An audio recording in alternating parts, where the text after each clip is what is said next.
Welcome back. If you've just joined us, you're watching the news at 10, broadcasting on Channels Television, live from Lagos. A reminder of our main news.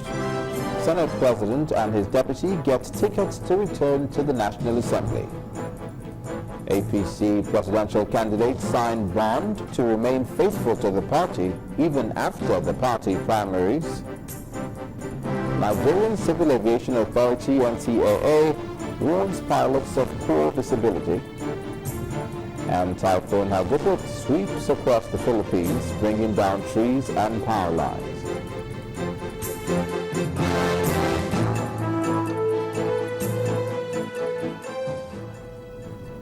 All our top stories can be found on our website, channelstv.com, and on youtube.com/channelsweb.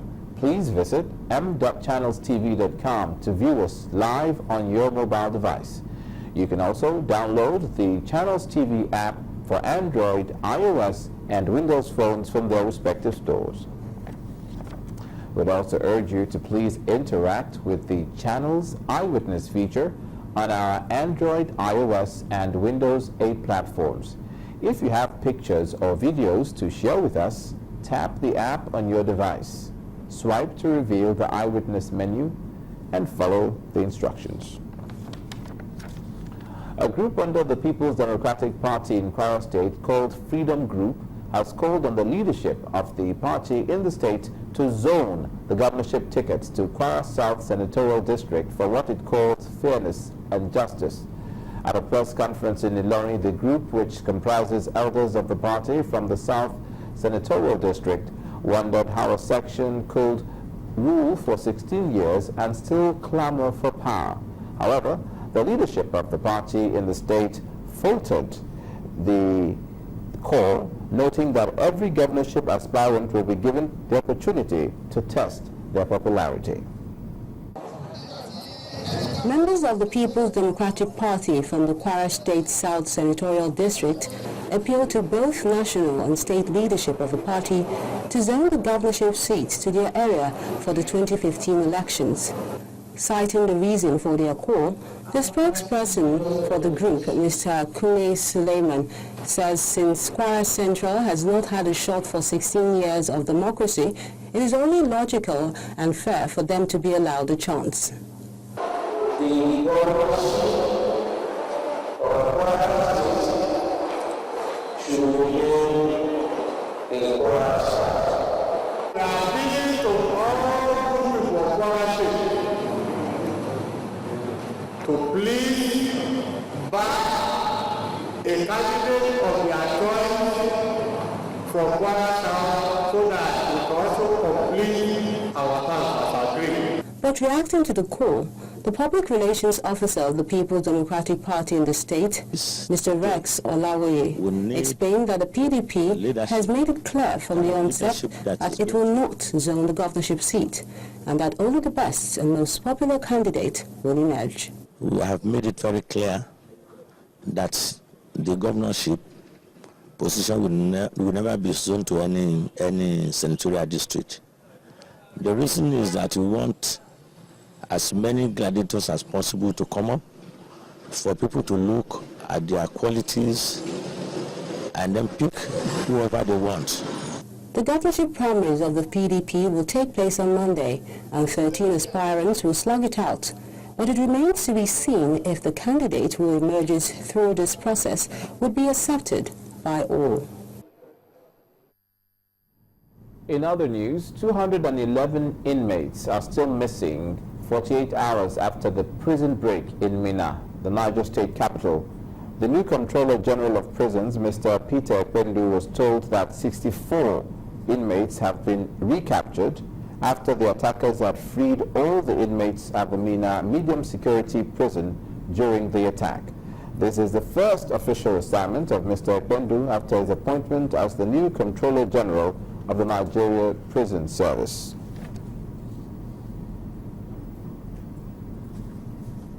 The strike action embarked upon by the Medical and Health Workers Union has led to what some industry watchers call partial paralysis of the health care system at public health facilities. But some patients who are on the receiving end have appeals to the Health Workers Union and the federal government to resolve the matter as quickly as possible.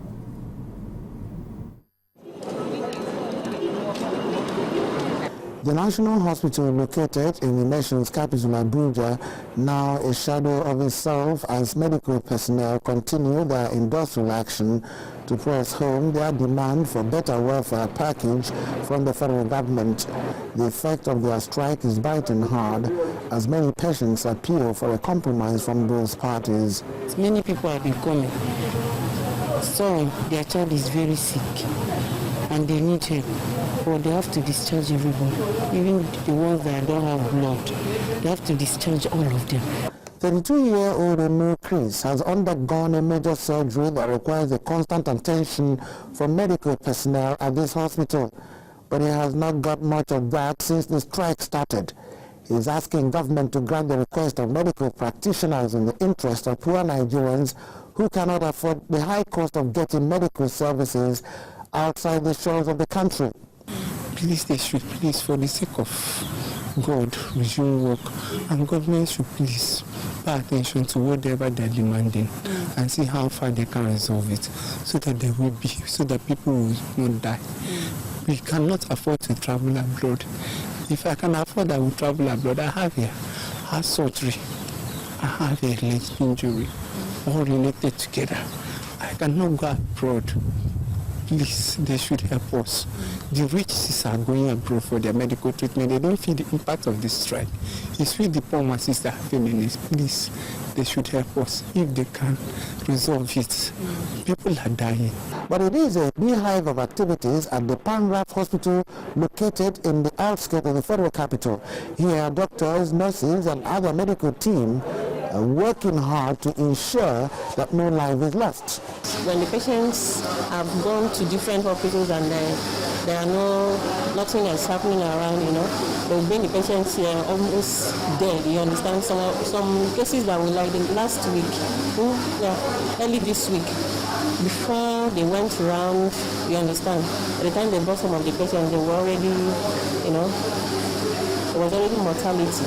There's nothing we can do about it, you understand? It has not been easy.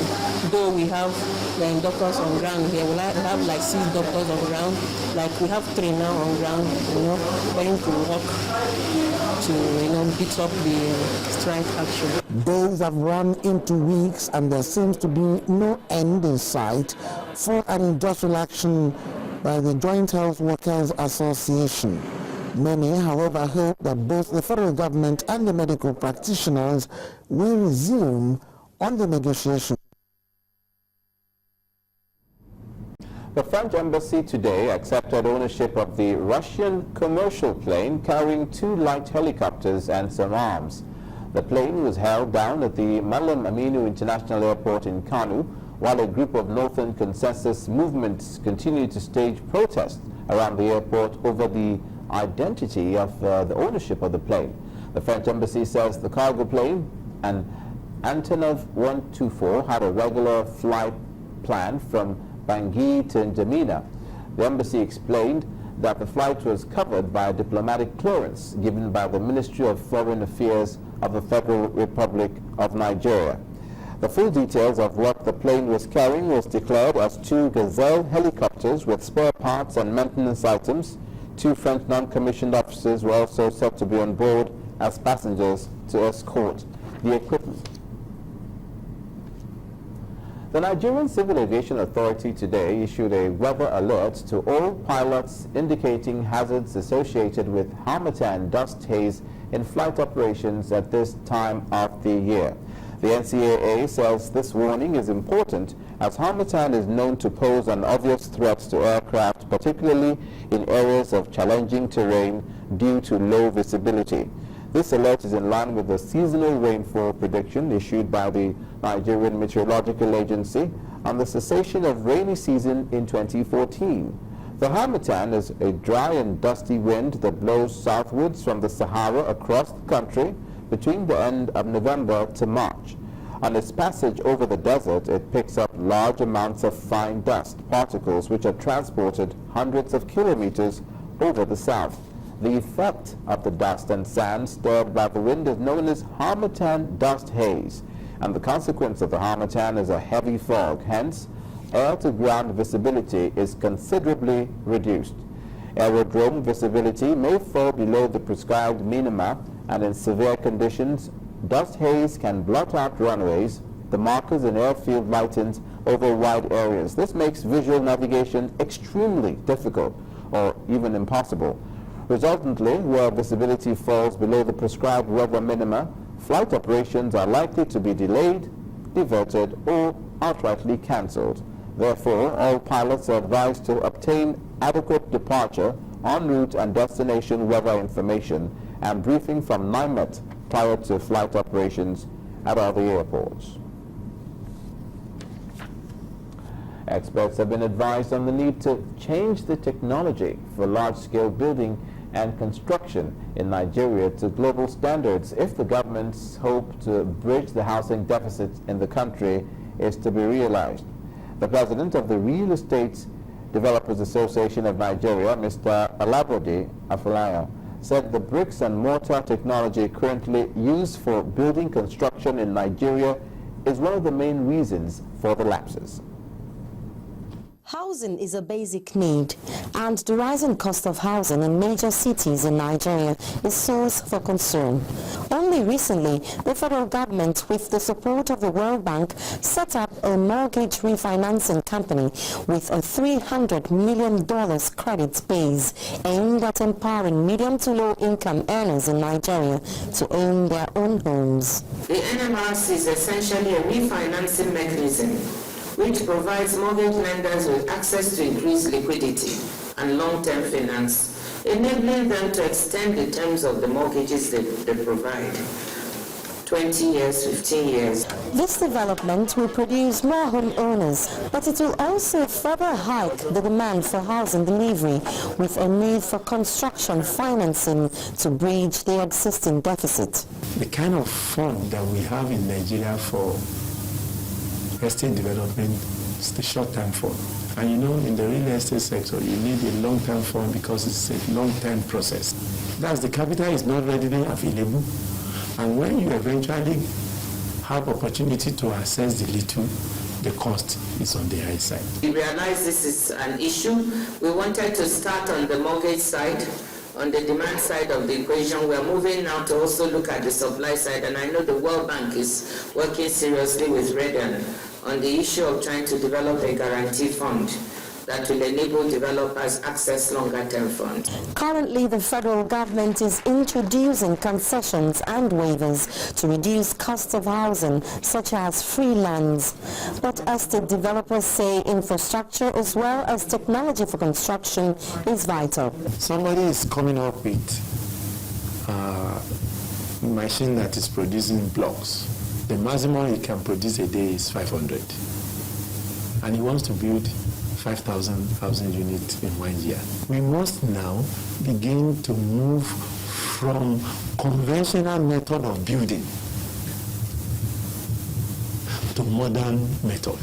That is the only way you can ensure that mass housing will be delivered in the quantum and quantity required without compromising standard and quality. Many Nigerians have fallen prey to housing delivery scams caused by unregistered developers, a situation which an Act of Parliament for the real estate development is expected to tackle. Reden document is ready. We call it Reden Registration Council. It will spell out functions and rules of individual corporate organizations, what you can do if you must to build houses in volume, mass housing. This is what is expected. But is there hope that the housing deficit will be bridged in the future, especially affecting low-income earners and the masses? We have to work with the Federal Mortgage Bank and the Ministry of Lands and Housing. Both have been in existence to deal with the lower segments of the population, because we have to deal with all segments. Now that government has stepped in to finance mortgages, more will be expected in construction and delivery to push up supply to match demand. It's been said that 2 decades is not enough to bridge Nigeria's housing deficit, but many say that the time to start serious work is now. Omenogo Nadi, Channels Television News. When the news at 10 returns, our community report tonight takes a look at the pain of traders whose shops were razed in a fire disaster in Port Harcourt, River State. Please join us again.